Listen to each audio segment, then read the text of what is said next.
There are moments in history that define entire towns. Moments when a single document, a single truth revealed, can dismantle decades of carefully constructed lies. What you are about to hear is the story of one of those moments. A moment that occurred in a small town in Virginia in 1847 when a letter arrived at the local courthouse and transformed everything that community believed it knew about its most respected families into pure fiction. But what makes this story truly disturbing is not merely what the letter revealed. It is how it was written. It is who wrote it. And it is what happened in the months that followed when the truth began to emerge layer by layer, like a wound that would not heal. Because the story you are about to hear is not about a crime committed in a moment of rage or desperation. It is about crimes committed over 2 decades. Crimes that were carefully concealed. Crimes that were hidden behind the respectable facade of one of the most prominent families in the county. It is about a woman torn between her conscience and her duty to her family. It is about an enslaved man who risked everything to tell the truth. And it is about a small town that was forced to confront the reality of what had been happening in its midst all along. Before we begin, if you are listening from the South, or from anywhere in America where history still whispers through the streets and the old houses hold secrets, let us know in the comments which state you are tuning in from. Subscribe now, because what you are about to hear will make you question everything you thought you knew about the people who built this nation, about the families who seemed so respectable, so upstanding, so beyond reproach. Because sometimes the darkest secrets are hidden behind the whitest columns and the most carefully maintained facades. Millbrook, Virginia, in the year 1847 was a town that seemed frozen in time. It was not a large place. Barely 3,000 souls lived within its boundaries, and perhaps another 1,000 more in the surrounding county. But it was a prosperous place, a place where the wealth generated by tobacco, wheat, and the careful management of human beings had created a society of remarkable stability and order. The town itself was laid out in a grid pattern, with a courthouse at its center. The courthouse was a brick building constructed 70 years earlier, with white columns that gave it an air of permanence and authority. Around the courthouse, the town had grown organically. A church here, a tavern there, a general store, a blacksmith shop, a few houses belonging to merchants and professional men. The streets were wide and tree-lined, and in the summer they were shaded by massive oaks that had stood for more than a century. The people of Millbrook were, for the most part, ordinary people. They were farmers and merchants, lawyers and doctors, craftsmen and laborers. They went to church on Sunday. They conducted their business during the week. They gathered in the tavern on Saturday nights to drink whiskey and discuss crops and the state of the crops. They were in almost every way indistinguishable from the people who lived in thousands of other small towns across the South. But Millbrook had a particular character, a particular atmosphere that set it apart from other towns.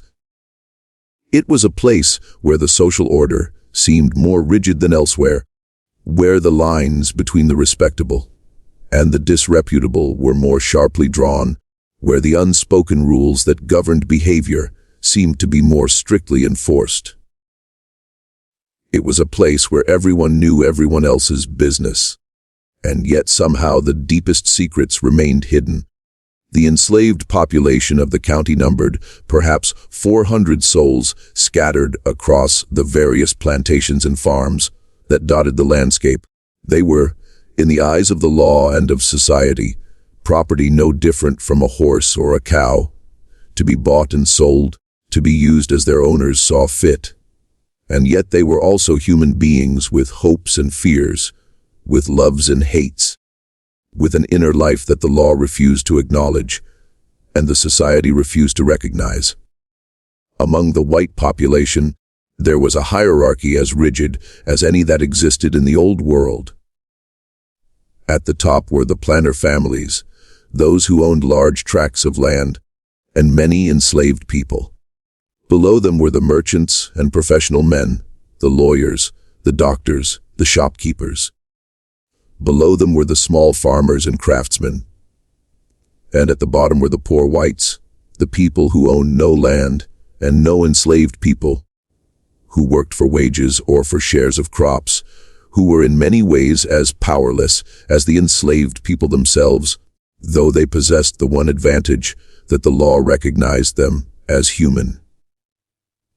The Harrove family stood at the apex of this hierarchy. They had been in Virginia for more than 100 years, their name appearing in the earliest records of the colony.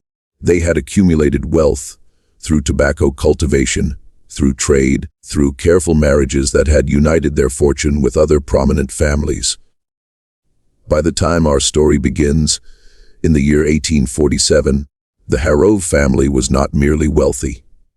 They were powerful. Their name appeared on deeds and wills, on church records and town council minutes. Their opinions carried weight. Their approval was sought. Their disapproval could ruin a man.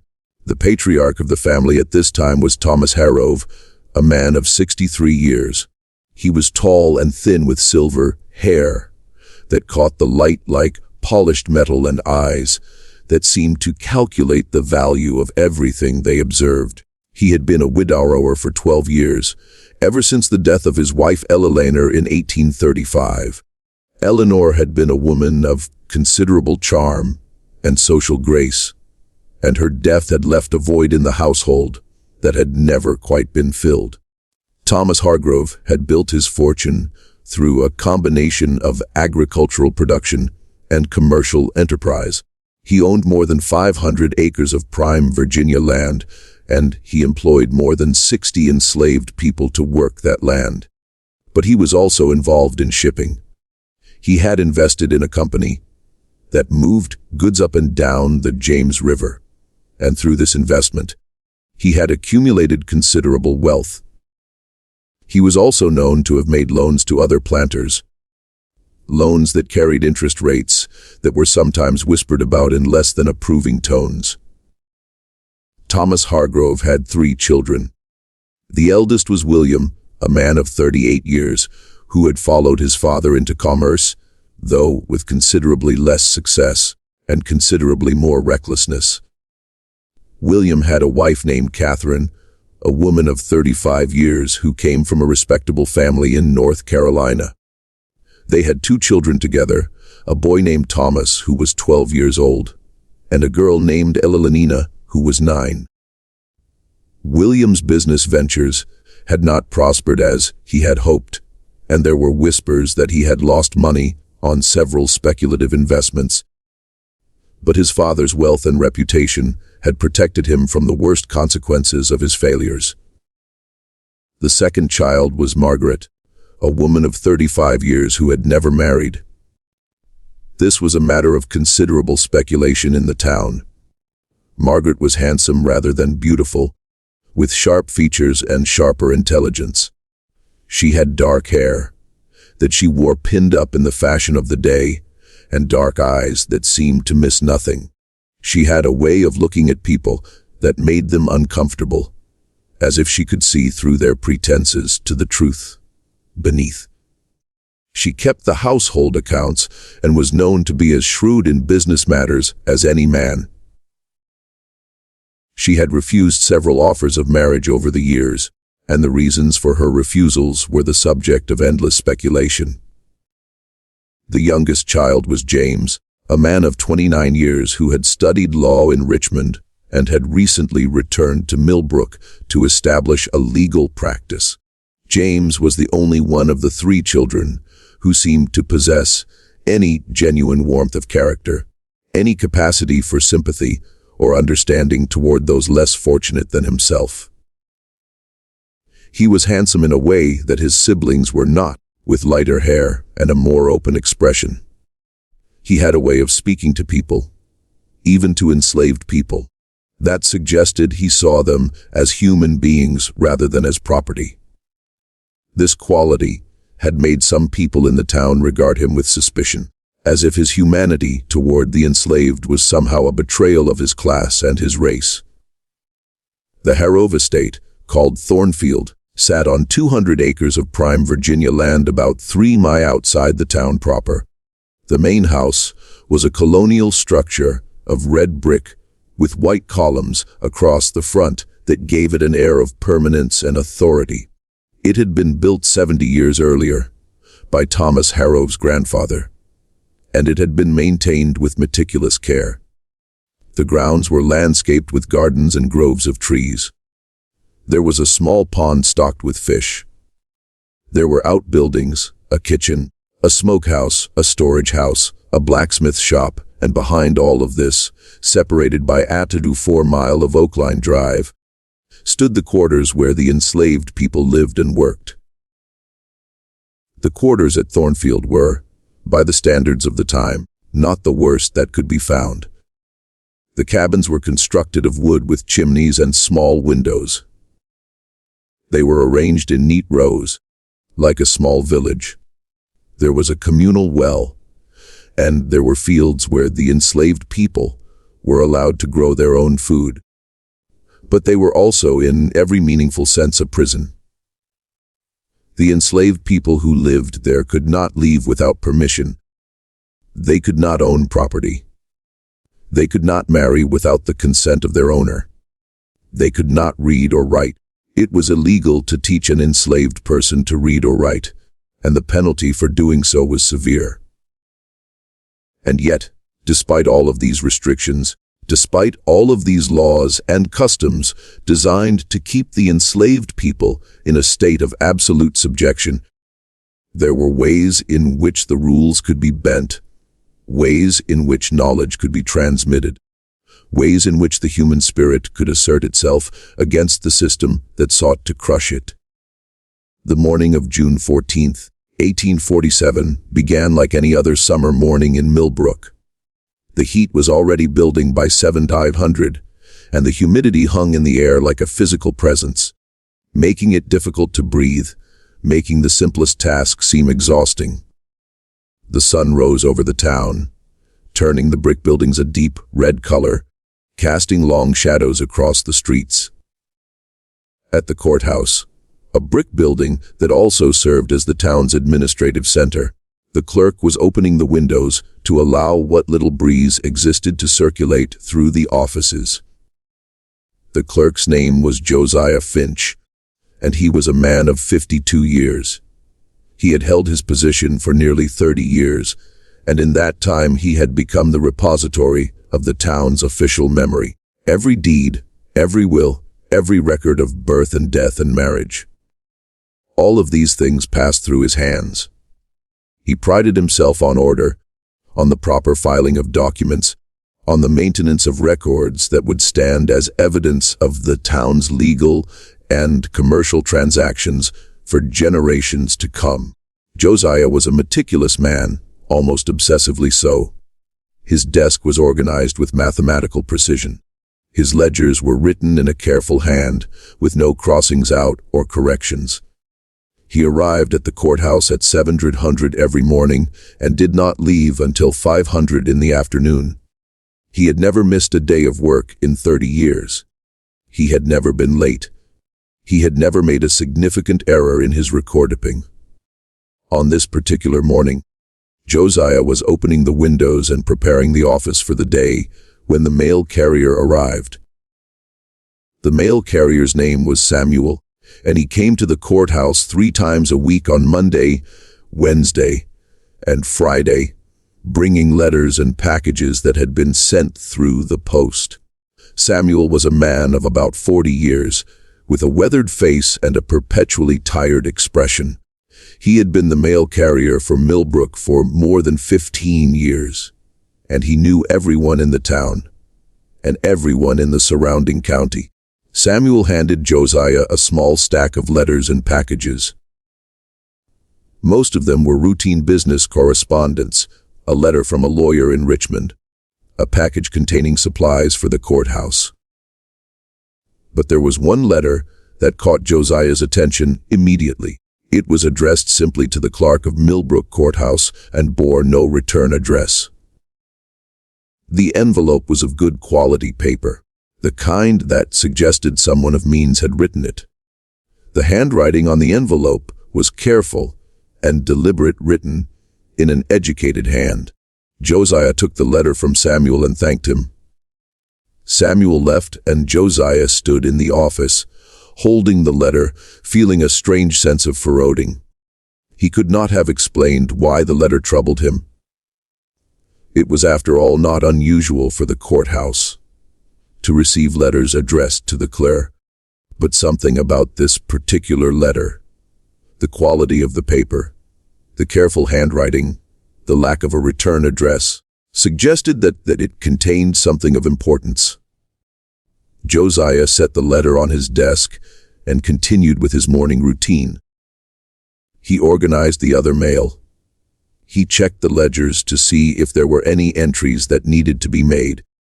He prepared the office for the arrival of the magistrate, who would be coming in at 900. But all the while his attention kept returning to the letter. He found himself picking it up and examining it, turning it over in his hands, as if the envelope itself might reveal something of its contents. Finally, at about 800, unable to contain his curiosity any longer, Josiah opened the letter. What he read caused him to sit down heavily in his chair. His hands began to tremble. His breath came in short gasps. For a long moment he could not move, could not think, could only stare at the words written on the page before him. The letter was written in English in a careful, educated hand. It was signed Thomas Garrett, enslaved at Thornfield Plantation, property of Thomas Hargrove. The contents were a detailed account of events that had allegedly occurred at Thornfield over the past 18 years. The letter described, with specificity and apparent knowledge of intimate details, a series of incidents that the writer claimed had resulted in the deaths of 3 enslaved people. Deaths that had been reported to the county authorities as natural causes, but which the letter's author claimed were anything but natural. The letter named names. It described dates. It referenced specific locations on the Thornfield property. It described conversations that had allegedly taken place, conversations that suggested a deliberate and calculated pattern of cruelty that had escalated over time. And most damningly, it implicated not merely Thomas Hargrove himself, but his daughter Margaret in what the letter characterized as a systematic pattern of abuse and violence that had culminated in actions that the letter's author could only describe as murder. Josiah read the letter once, then read it again, then read it a third time. Each time his sense of shock and disbelief deepened. The letter was written with such clarity, such apparent knowledge of specific details, that it could not be dismissed as the work of a madman or a troublemaker. And yet the very idea that an enslaved person could have written such a letter seemed impossible. An enslaved person would not have the education to compose such a document. An enslaved person would not have access to paper and ink. An enslaved person would not have the opportunity to send a letter through the post without someone noticing. And yet here was the letter in his hands, signed with the name of an enslaved man. Josiah sat in his office for nearly an hour, the letter in his hands, reading and rereading it. The other clerks had not yet arrived. The magistrate would not be in until 900. Josiah found himself facing a choice that would define not merely his own future, but the future of the entire town. He could destroy the letter. No one would ever know it had arrived. The mail carrier had not seen the contents, only the envelope.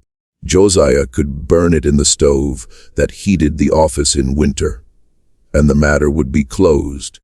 The Hargrove family would never know that such an accusation had been made. Life in Millbrook would continue as it always had, undisturbed by the revelation of secrets that had been carefully hidden for so long. Or he could do his duty as a public official and bring the letter to the attention of the magistrate, knowing full well what would follow. He could set in motion a series of events that would shake the town to its foundations, that would tear apart the social fabric that held the community together, that would expose the most prominent family in the county to public scrutiny and potential criminal charges. Josiah was not a brave man. He was a cautious man, a man who preferred order and stability to chaos and upheaval. He had spent 30 years maintaining the records of the town, and he had no desire to see those records become the chronicle of a scandal that would be remembered for generations.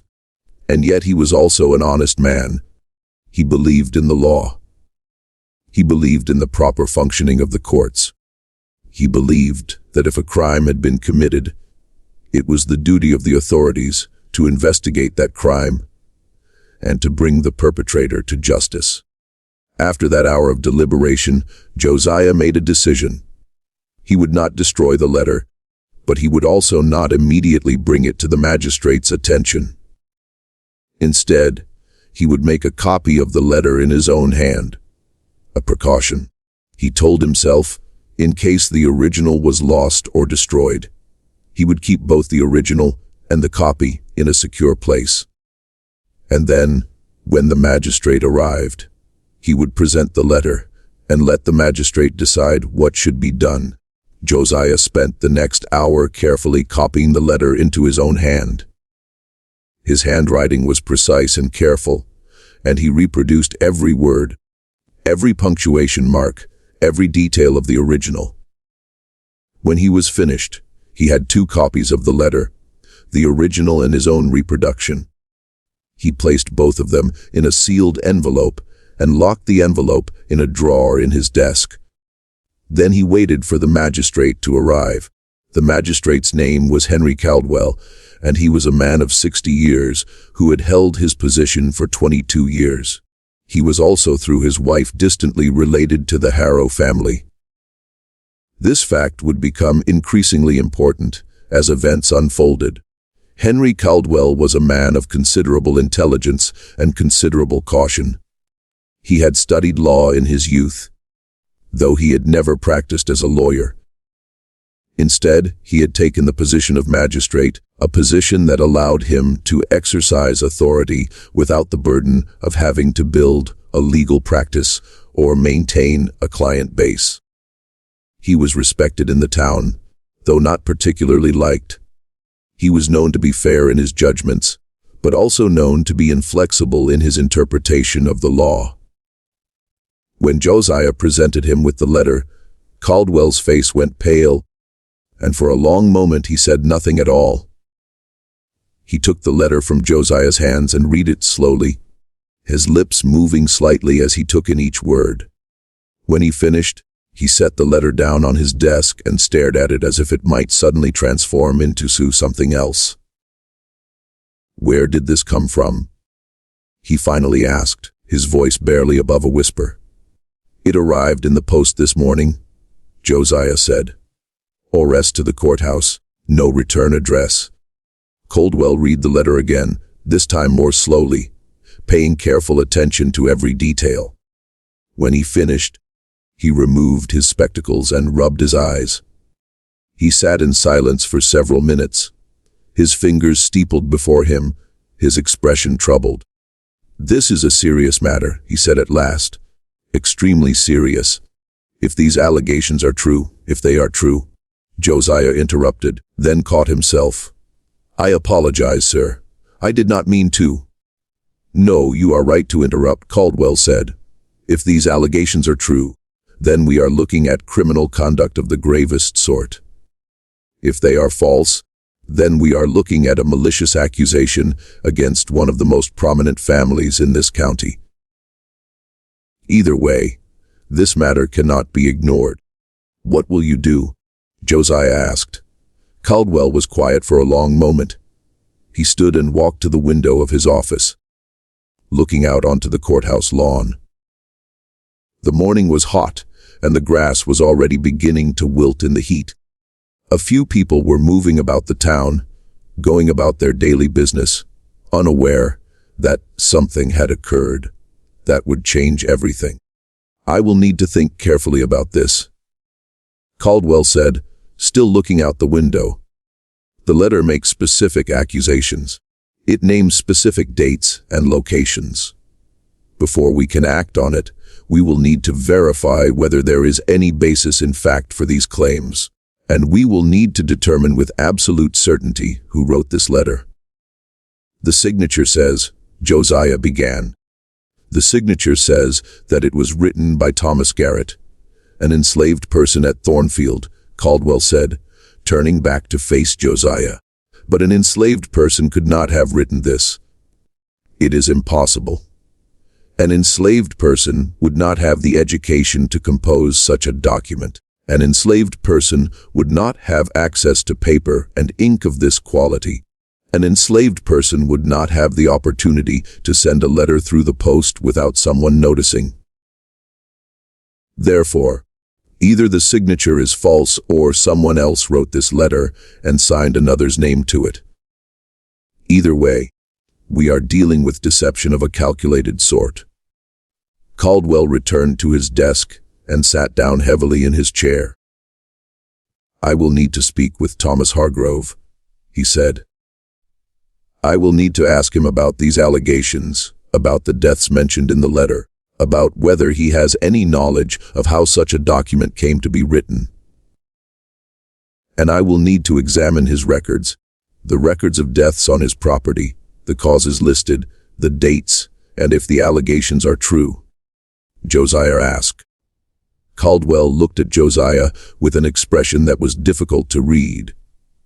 "Then we will have a scandal the likes of which this county has never seen. The Harrove family is not merely prominent, Josiah. They are powerful. They have connections that extend far beyond Millbrook. They have influence in Richmond. They have friends in positions of authority throughout the state. If we accuse Thomas Hargrove of murder, we will need evidence that is absolutely irrefutable. We will need witnesses. We will need documentation, and we will need to be prepared for the consequences of bringing such charges.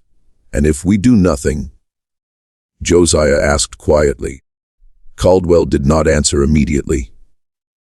He stood and walked to the window again, and this time he remained there for a long time, looking out at the town, at the people going about their daily business, unaware of the crisis that was unfolding in the courthouse. "Then we will be complicit in whatever crimes may have been committed," Caldwell said finally. "But we will also be protecting the stability of our community, the reputation of our most prominent family, and the social order upon which our entire way of life depends. It is not a choice I relish making." Over the following days, Caldwell began a careful investigation. He was cautious, moving slowly, revealing nothing to anyone. He requested the records from Thornfield, claiming it was a routine matter of verifying property documentation for the county records. Thomas Hargrove, suspicious but not yet alarmed, provided the records.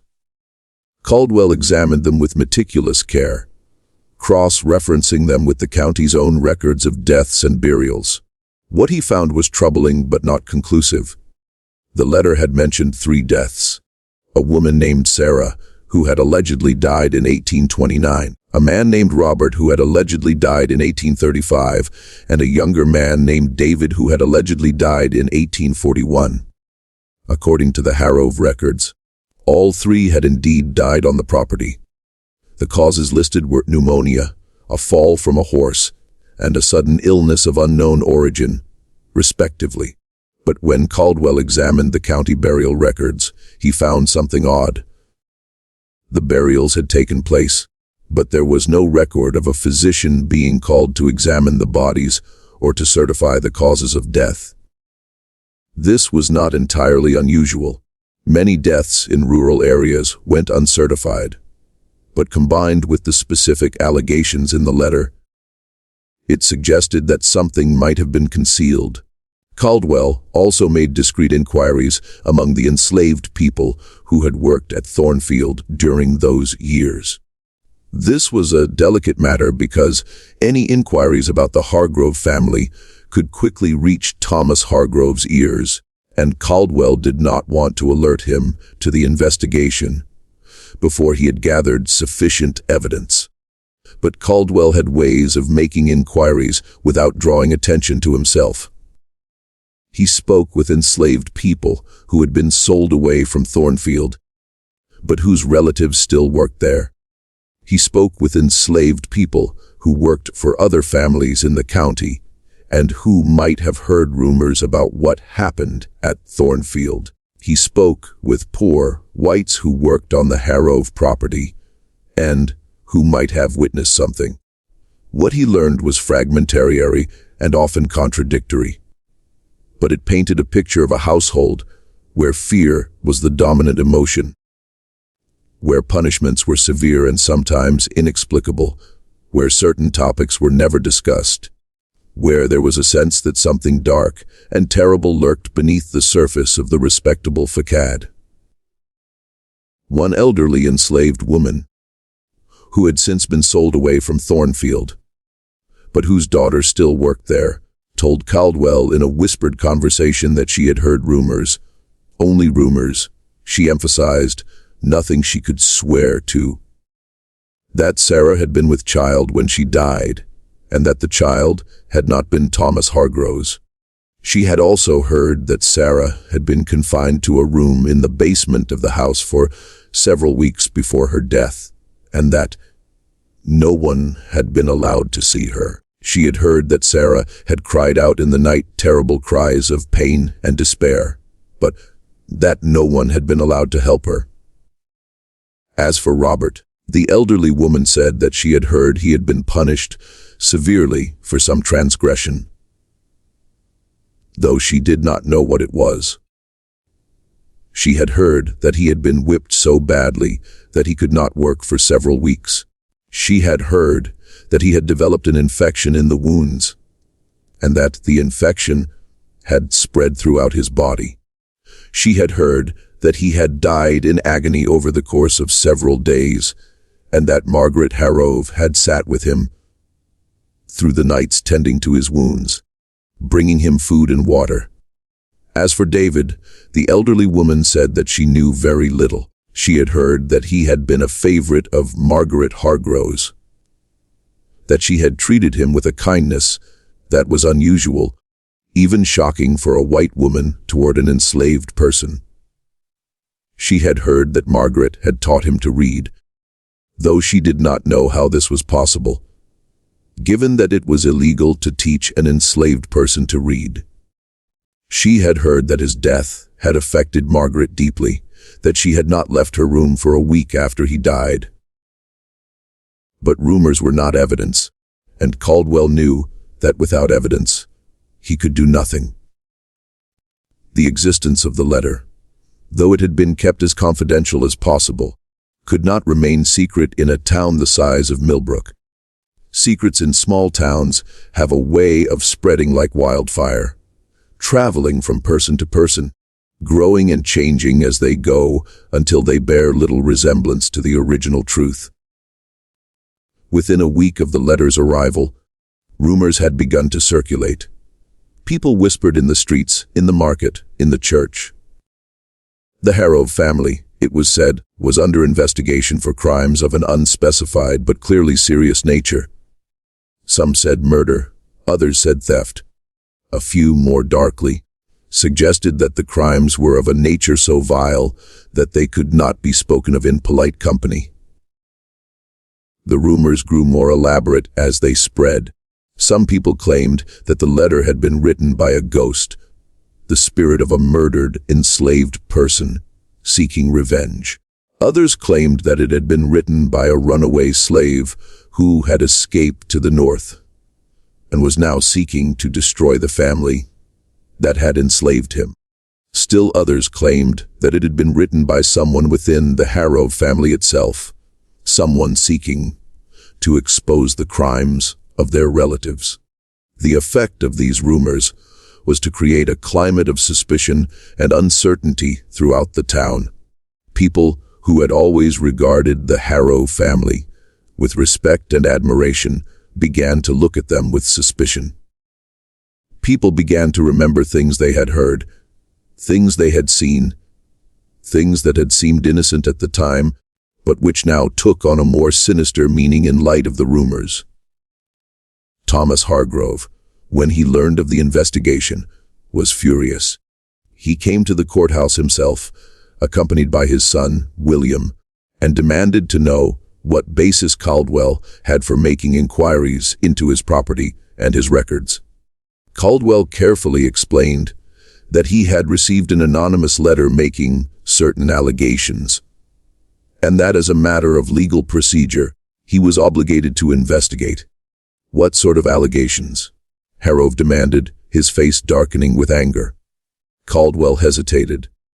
He knew that if he revealed the contents of the letter, it would only inflame the situation, but he also knew that he could not refuse to answer the question without arousing even more suspicion.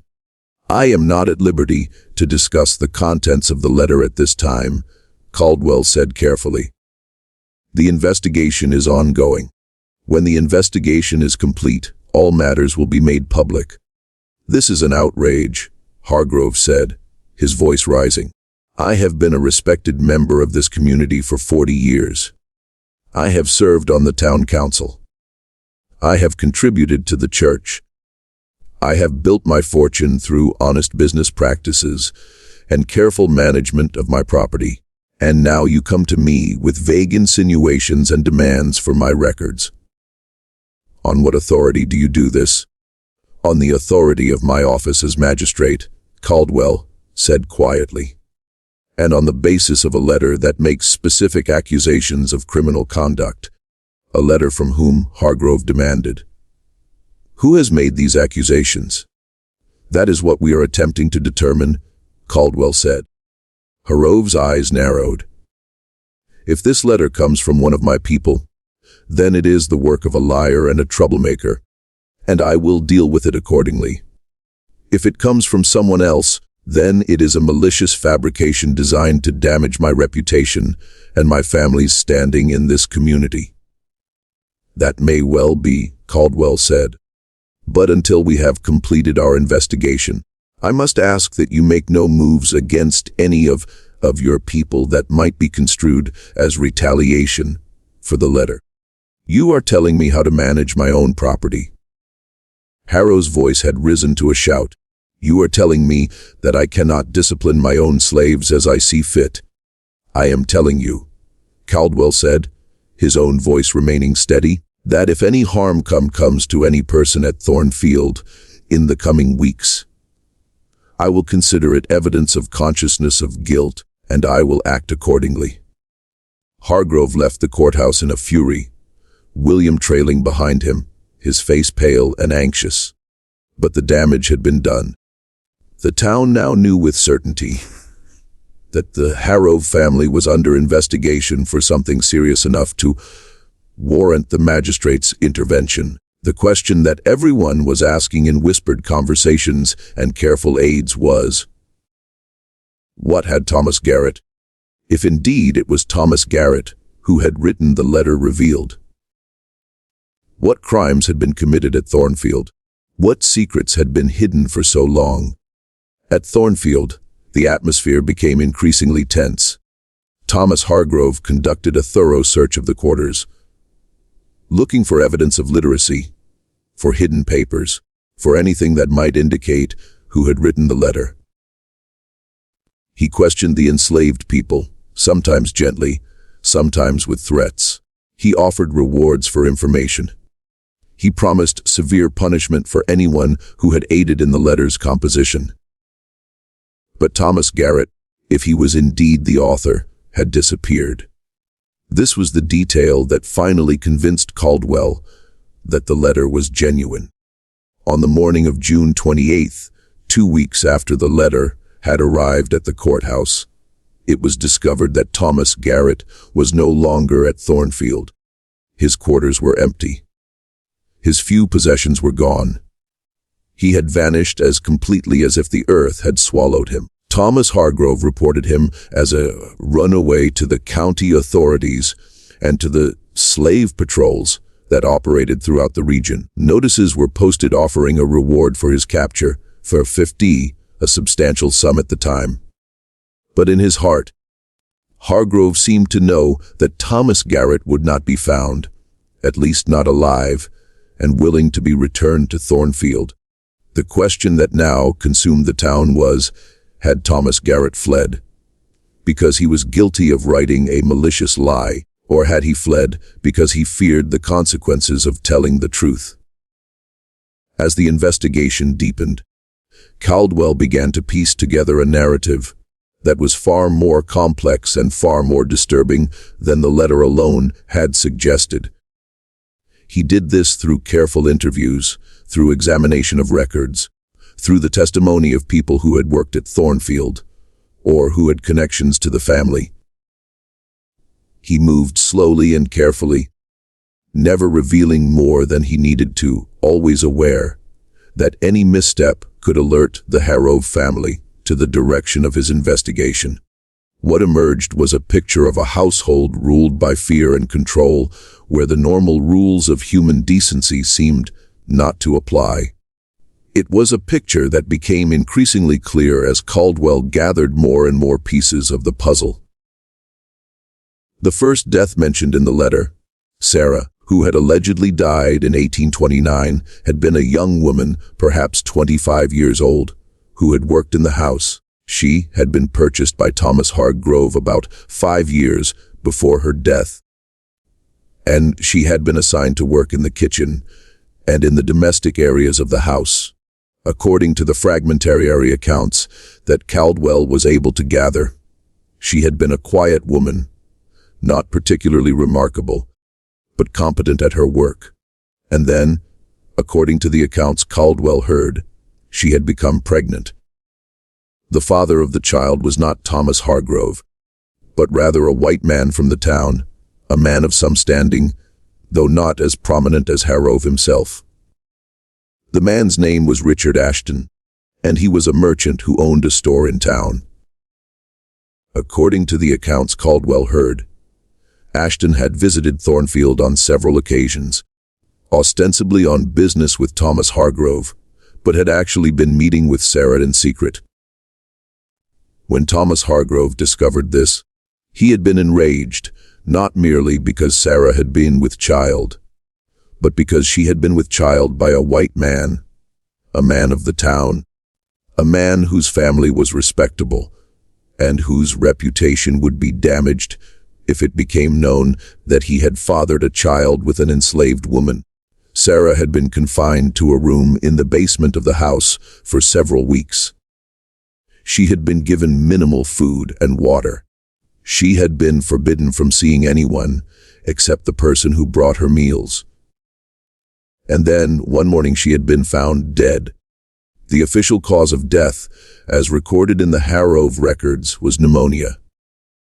But according to the accounts Caldwell heard, Sarah had shown no signs of illness before her confinement, and the timing of her death occurring just days before she would have given birth suggested that something else might have been at work. One account from a woman who had worked in the house at the time suggested that Sarah had been given a substance, a potion or a poison that had induced a miscarriage. The woman said that she had heard Sarah crying out in pain, terrible cries that had lasted for hours, and that when the cries had finally stopped, there had been silence. She said that when Sarah's body had been removed from the basement room, it had been wrapped in a sheet, and she had seen blood on the sheet. But the woman would not swear to this account.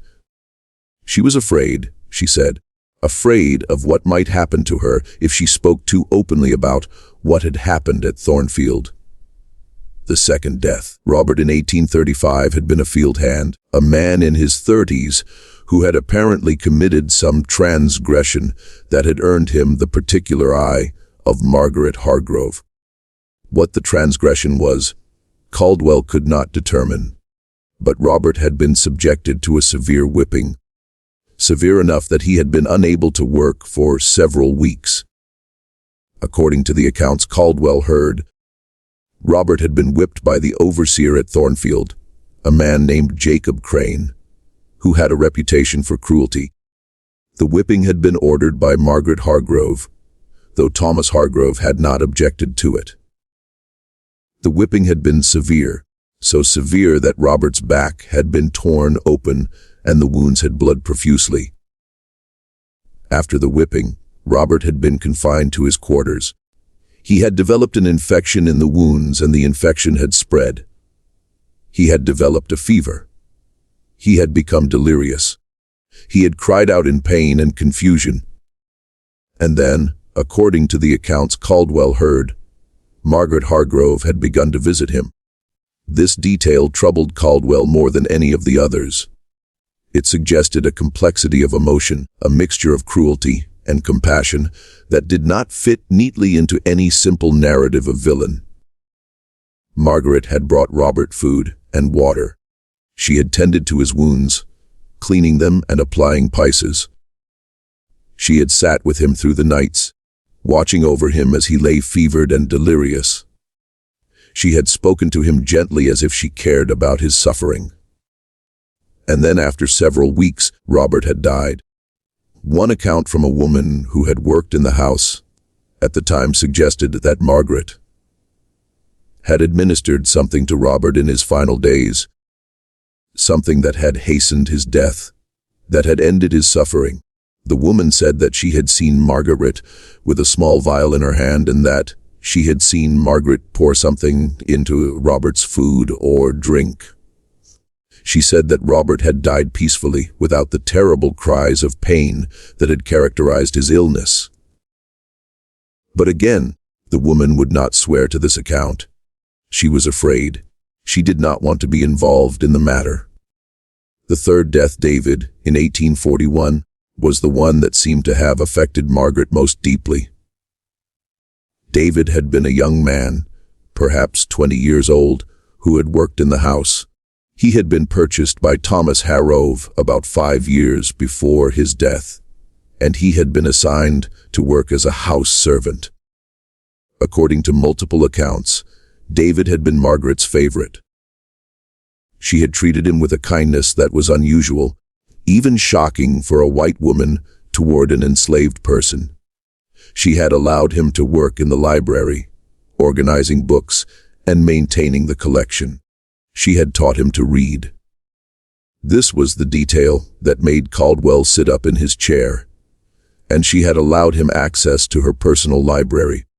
She had discussed books with him, had asked his opinions about what he had read, had treated him as an intellectual equal. This relationship had been the subject of gossip in the town. People whispered about it, wondering what it meant, wondering whether it was appropriate, wondering whether there was something improper about it. But no one had said anything openly, and no one had attempted to stop it.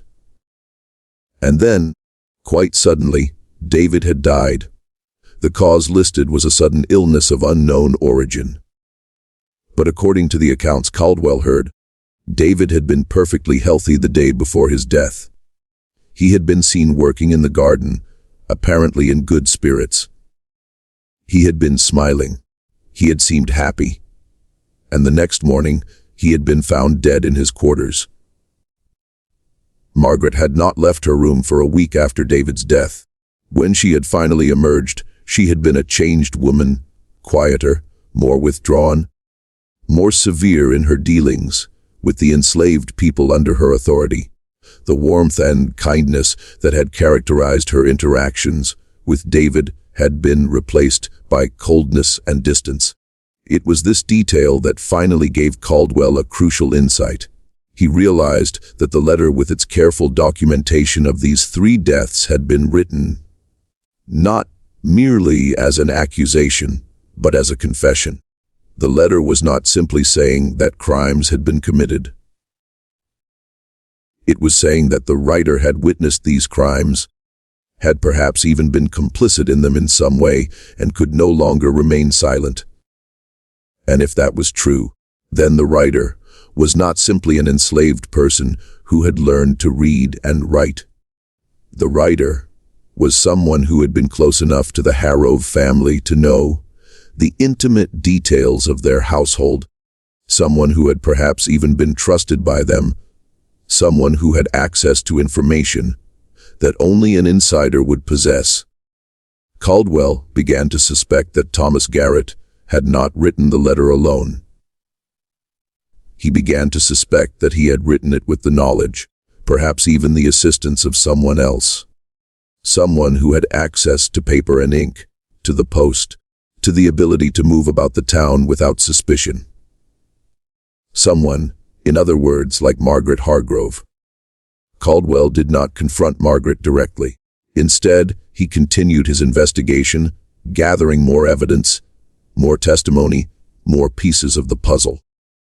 He spoke with the physician who served the Harrow family and learned that he had never been called to examine any of the 3 people mentioned in the letter.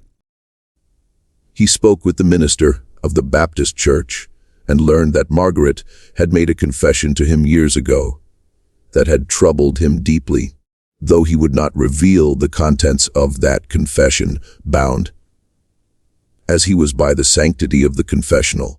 But the most crucial piece of evidence came from an unexpected source.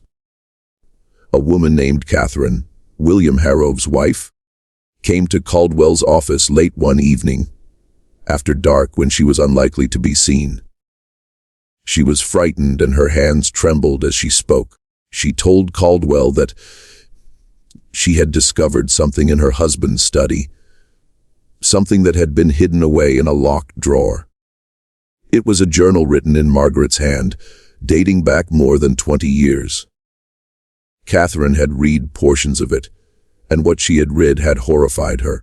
The journal contained detailed accounts of Margaret's thoughts and feelings regarding the enslaved people at Thornfield, accounts that revealed a woman torn between her upbringing and her conscience, between the values of her society and her own moral sense.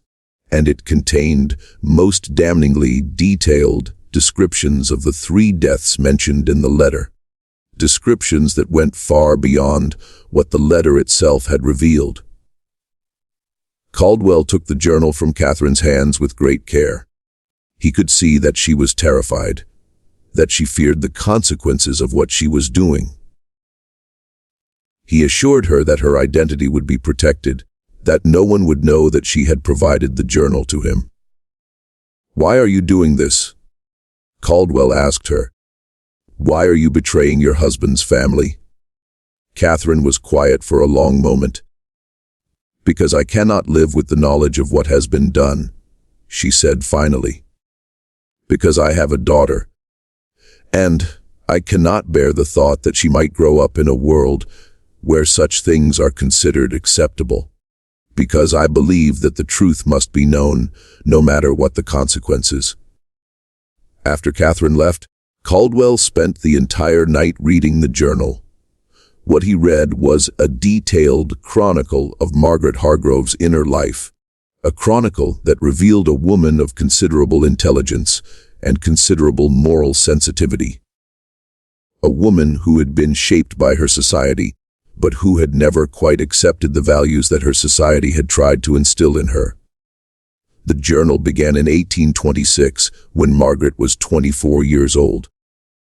In the early entries, she wrote about her daily life at Thornfield, about the management of the household, about the people who worked for her family. The entries were matter of fact, written in the tone of someone recording the events of their day. But gradually, as the years passed, the entries became more reflective, more introspective. Margaret began to write about her feelings, about her doubts, about the contradictions she perceived between the values she had been taught and the reality of the world in which she lived. In 1828, she wrote, "I have been thinking about Sarah today. She is with child, and I know that the father is Richard Ashton. I know this because I have seen them together in the garden at dusk when they thought no one was watching. I have seen the way he looks at her, the way she looks at him. I have seen something in their eyes that I have never seen in my own life. A connection, a bond, something that transcends the boundaries of their respective positions in society. And I have realized with a terrible clarity that what I have been taught about the nature of enslaved people is a lie. They are not merely property. They are human beings capable of love, capable of desire, capable of all the same emotions that we ourselves experience. And yet our society demands that we treat them as if they were less than human. Our society demands that we deny their humanity, that we crush their spirits, that we reduce them to the status of animals. And I have begun to wonder whether I can continue to participate in this system, whether I can continue to live in a world that is built upon such a fundamental lie. In 1829, after Sarah's death, Margaret wrote, "She is dead. Sarah is dead. And I know that she did not die of pneumonia. I know that my father gave her something that ended her life and the life of the child she was carrying. I know this, and yet I can do nothing. I cannot accuse my father.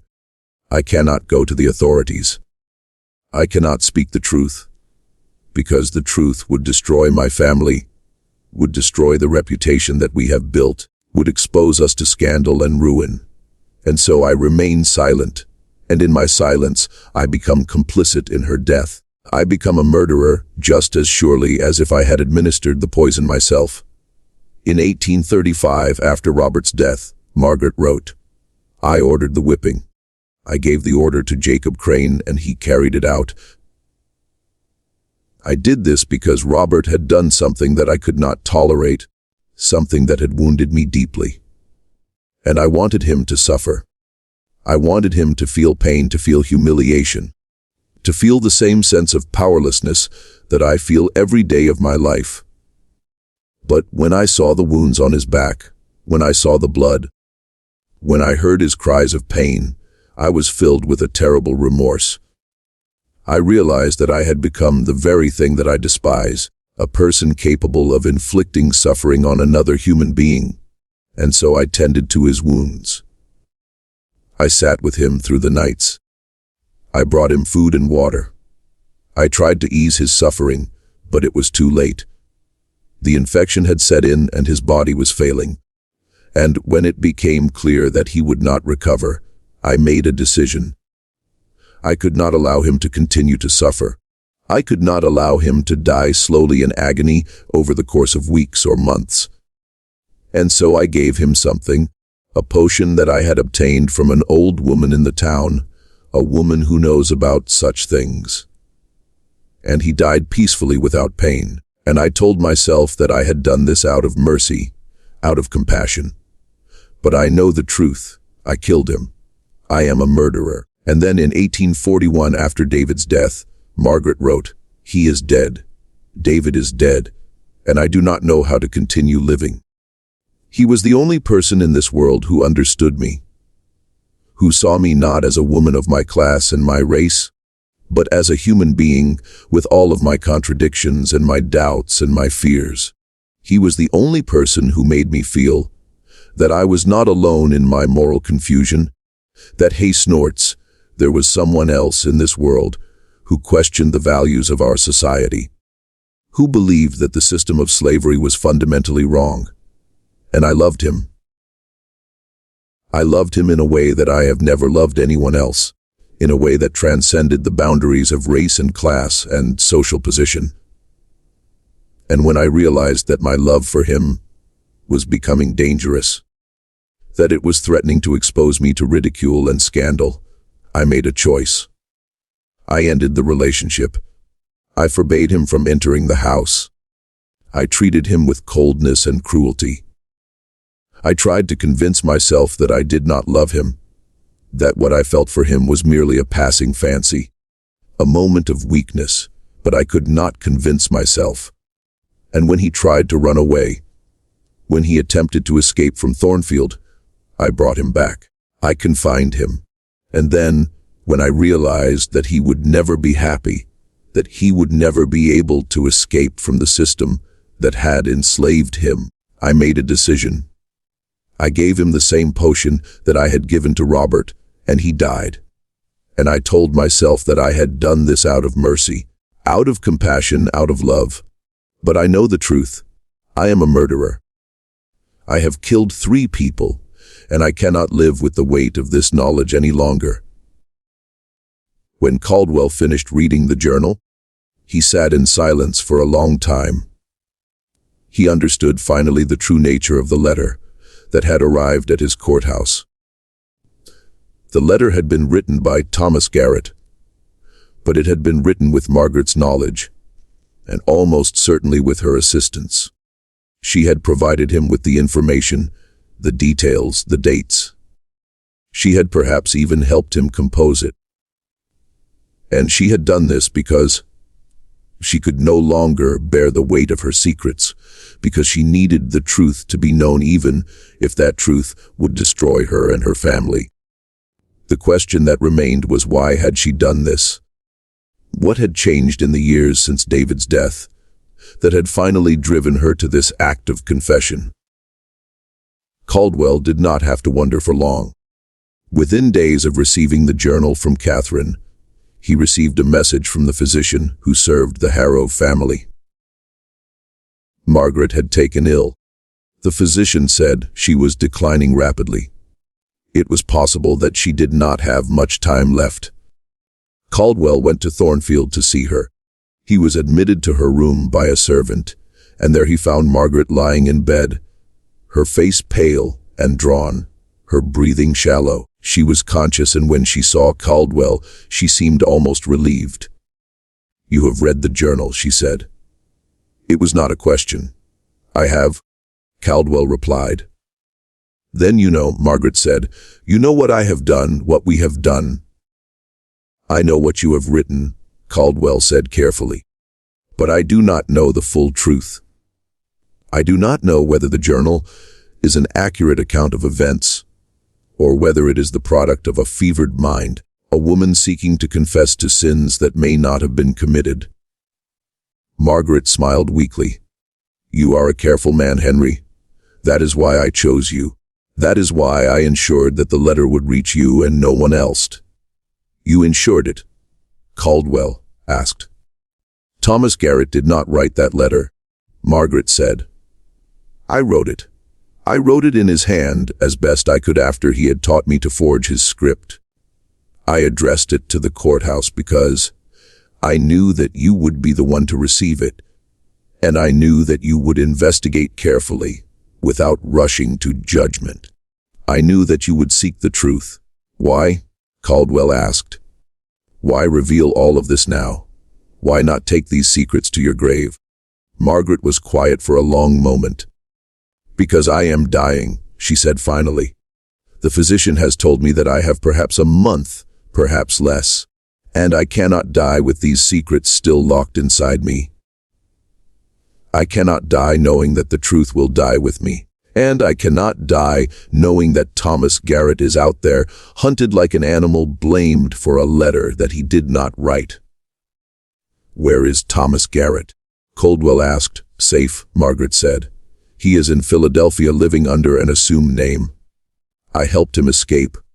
I gave him money, documents, everything he needed. He is the only innocent person in this entire affair, and I could not allow him to be punished for my crimes." "Your crimes," Caldwell repeated. "You are confessing to murder." Margaret closed her eyes. "I am confessing to the truth," she said. "Whether that truth constitutes murder or mercy or something else entirely, I leave to you and to history to judge." The scandal that followed Margaret Hargrove's confession was indeed the greatest that Millbrook had ever experienced. The news spread throughout the county, throughout Virginia, and eventually throughout the nation. Newspapers printed accounts of the case, each one adding sensational details and speculation. The Hargrove family, once the most prominent in the region, became synonymous with scandal and shame. The legal proceedings that followed were complicated and ultimately inconclusive. Margaret Hargrove died on August 3, 1847, less than 2 months after her confession. She was buried in the family plot at the cemetery outside Millbrook, but her grave was often left untended, and flowers left there by sympathetic visitors were frequently removed by those who believed that she deserved no such honors. Thomas Hargrove himself was never formally charged with any crime. The evidence against him was circumstantial, and the primary witness to his alleged actions, Margaret, was dying and could not be cross-examined in court. But his reputation was destroyed. He withdrew from public life, and he died 2 years later, a broken man. The shoe clear's throat. Cause of his death was listed as a heart attack, but those who knew him said that he had simply lost the will to live. William Hargrove attempted to salvage the family's reputation by publicly disassociating himself from his father and his sister. He claimed that he had known nothing of the crimes, that he had been as much a victim of his family's deceptions as anyone else. But the town did not forgive him. His law practice dwindled. His wife eventually left him and returned to her family in North Carolina, taking their children with her. He died in relative obscurity, his name remembered only as a footnote to his family's disgrace. James Hargrove, the youngest, was the only member of the family who seemed to emerge from the scandal with his humanity intact. He publicly acknowledged the crimes that had been committed. He expressed remorse on behalf of his family, and he used his position as a lawyer to advocate for reforms in the treatment of enslaved people. He never married, and he devoted the remainder of his life to legal work on behalf of those who had no voice in the courts. He died in 1889, respected by many, though never fully forgiven by the town that had known his family's shame. The 3 deaths that had been the subject of the letter were never formally investigated as murders. The bodies had long since been buried, and there was no physical evidence that could be examined. But the town's understanding of what had happened at Thornfield was clear enough. Sarah had been poisoned. Robert had been allowed to die of an infection that could have been treated or had been hastened to his death through Margaret's intervention. And David had been the exact nature of his death remained unclear. But the implication was that Margaret had taken his life, whether through poison, through suffocation, or through some other means. As for Thomas Garrett, he lived out his life in Philadelphia, where he became a teacher and a writer. He published several essays on the nature of slavery and the moral corruption it wrought upon those who practiced it. He never returned to Virginia, and he never publicly acknowledged his role in the events at Millbrook. But those who knew him in Philadelphia understood that he carried the weight of those events with him always, that he had been forever changed by his years at Thornfield and by his complicity in the deaths that had occurred there. The letter itself became a historical document preserved in the courthouse at Millbrook. It was studied by historians and legal scholars as an example of how the truth, once set in motion, could not be stopped or contained. It was cited in debates about slavery, about the moral corruption of the institution, about the ways in which even those who opposed slavery could be trapped by its logic and its demands. But perhaps the most important legacy of the letter was the question it left unanswered. Had Margaret Hargrove written the letter as a confession or as an accusation? Had she written it to expose her own crimes or to expose the crimes of her father and her family? Had she written it out of a genuine desire for justice or out of a desire for revenge against a society that had forced her into a position where she felt compelled to commit such acts? The truth, as it often is, was more complicated than any simple narrative could capture. Margaret Hargrove had been a woman of intelligence and sensitivity, born into a world that offered her no acceptable outlet for either quality. She had been raised to believe that the enslaved people around her were not fully human. And yet her own humanity had rebelled against this teaching. She had loved David, and in loving him, she had violated every rule of her society. And when that love had threatened to expose her, she had destroyed it. And in destroying it, she had destroyed herself. The letter that Thomas Garrett had not written, but which bore his name, was in the end a letter written by a woman who could not live with the consequences of her own choices. It was a confession, yes, but it was also a plea for understanding, for forgiveness, for some acknowledgement that the world in which she had lived had been fundamentally broken, and that the crimes she had committed were not merely the product of her own evil, but of the evil of the system that had shaped her. In the years that followed, Millbrook gradually recovered from the scandal. New families moved to the town. The Hargrove name faded from prominence. The house at Thornfield was eventually sold to a family from the north, who renovated it and attempted to erase the history that clung to its walls. But the story persisted, passed down through generations, whispered in the streets and in the churches. A cautionary tale about the dangers of unchecked power, about the moral corruption of slavery, about the ways in which even the most educated and refined among us can be capable of terrible acts when the social order demands it. And the question that the letter had posed, the question of whether the truth, once revealed, could heal a community or only deepen its wounds, remained unanswered. Millbrook had been forced to confront the reality of what had been done in its midst, to acknowledge the crimes that had been committed by one of its most prominent families. But that confrontation had not brought peace.